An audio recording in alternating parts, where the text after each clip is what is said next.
अस्सलाम वालेकुम वरहमतुल्लाहि वबरकातुहू औज़ु बिल्लाहि मिनश शैतानिर रजीम बिस्मिल्लाहिर रहमानिर रहीम శాపగ్రస్తుడైన సైతాను బారి నుంచి సృష్టికర్త అయిన అల్లాహ్ యొక్క రక్షణని అల్లాహ్ యొక్క సహాయాన్ని రక్షణ వేడుకుంటూ ఉన్నాను ఆమీన్.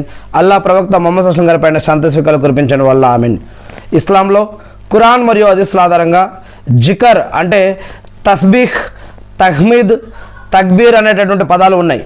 ఇవి గనక చదివితే స్వర్గంలో వీటిల్లో ఉన్న ఒక ప్రతి పదానికి కూడా స్వర్గంలో ఒక చెట్టు మన తరపున నాటబడుతుంది అని, దీనివల్ల శరీరానికి ఆత్మకి శాంతి మరియు ప్రశాంతత మరియు బలం చేకూరుతాయని, మరియు నమాజు తర్వాత కనుక దీన్ని ప్రతిరోజు 5 నమాజుల తర్వాత కనుక చదువుతూ ఉంటే హజ్ లేదా ఉమ్రాలు చదివే సవాబు దొరుకుతుంది అని, మరియు కొన్ని కొండలంతా దాన ధర్మాల పుణ్యం లభిస్తుంది అని, మరియు దీనిని రోజులో ఒక సందర్భంలో చదివితే కనుక సముద్రపు నురుగంత పాపాలు ఉన్నా కూడా దేవుడు తలిస్తే అవి క్షమించబడతాయి అని, ఇలా అల్లాహకు ఇష్టమైనటువంటి మాటలు, మానవుడు మాట్లాడే మాటల్లో అల్లాహకు ఇష్టమైనటువంటి మాటలు ఈ యొక్క తస్బీహ్, తహ్మీద్ మరియు తక్బీర్ అని మరి ఖురాన్ మరియు హదీసుల్లో ఇస్లాంలో మరియు చెప్పడం జరుగుతూ ఉంది.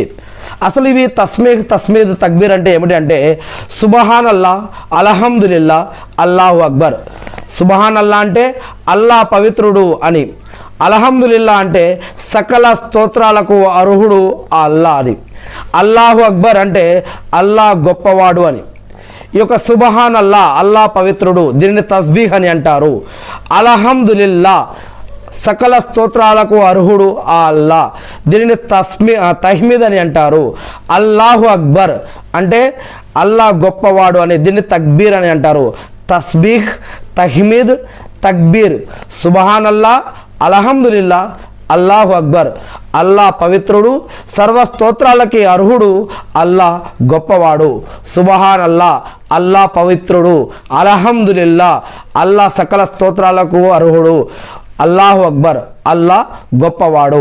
మరి దీనికి సంబంధించి ఖురాన్లో 33వ అధ్యాయం 41వ వాక్యంలో ఈ విధంగా తెలియజేయడం జరిగింది. అల్లాహ్ సుబ్హానహు వ తఆలా ఓ విశ్వసించిన వారులారా, అల్లాను ఎక్కువగా స్మరించండి, ఎక్కువగా మీరు జికర్ చేయండి అని చెప్పడం జరుగుతూ ఉంది.